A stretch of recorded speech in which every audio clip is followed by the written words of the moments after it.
Quand j'ai vu les motos venir, j'ai dit aujourd'hui, Mamadou, c'est foutu. La deuxième moto, il a vu que c'était un Africain. Donc directement, il a sifflé. Les autres motos sont venues s'arrêter devant moi. Ils m'ont demandé, qu'est-ce que tu fais encore en Grèce? J'ai dit, moi. En même temps, ils ont commencé à crier, ah bon, tu oses nous répondre? Ils ont foncé sur moi, j'ai commencé à courir. L'autre moto qui était devant, l'autre qui était descendu, sans m'en rendre compte, je suis tombé face à face avec moi. Et directement, lui, il a sorti sa barre de fer. En même temps, il m'a tapé sur la tête.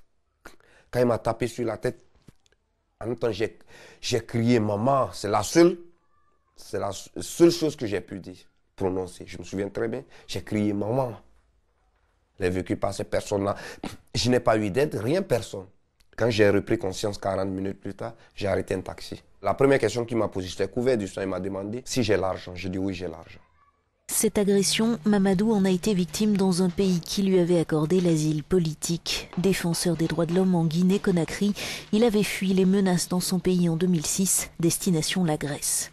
Mais avec la montée du mouvement néo-nazi Aube Dorée, en 2010, son refuge est devenu un piège. Je ne sais pas comment ils ont eu mon adresse, ils sont revenus jusqu'à chez moi à la maison. Ils ont collé une étiquette sur ma sonnette, ils ont mis Aube Dorée dessus, ils ont mis Mamadou, on repassera un autre jour. On t'a manqué, on repassera un autre jour. Ils ont mis les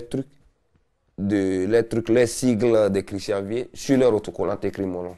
Et là, c'était devenu dangereux pour moi. J'ai changé de maison en même temps. N'étant pas du genre à se taire, il témoigne dans les médias de son agression et des intimidations dont il est régulièrement la cible, ce qui lui vaudra d'être malmené une fois encore, et cette fois par la police. À un contrôle de routine, quand j'ai donné mon passeport, ils ont dit « Ah, c'est toi, Mamadou ». Ils m'ont mis des mélodes directement. Et à la police de Petralona, j'ai passé 4 heures du temps. Ils m'ont déshabillé. Ils étaient en train de me prendre des photos, tout ça là, me filmer, tout ça là. Après ça, quelle est la question qu'ils m'ont posée? Ils m'ont dit que est-ce que je vais parler encore dans les médias? Après l'assassinat du rappeur Pavlos Fyssas, attribué à Aube Dorée en septembre 2013, le mouvement antifasciste auquel appartient Mamadou lui demande de partir pour sa sécurité. Il lui achète un billet pour la Belgique et c'est là qu'il dépose une nouvelle demande d'asile. 5 mois plus tard, la demande est acceptée. Son avocat regrette néanmoins qu'il ne puisse pas être fait mention des raisons qui ont conduit à cet asile, les menaces en Guinée mais aussi en Grèce. Ce que la décision belge ne dit pas, c'est est-ce que la Grèce est juste incapable de le protéger d'Aube Dorée ou est-ce que les autorités grecques doivent être aussi considérées comme complices d'Aube Dorée?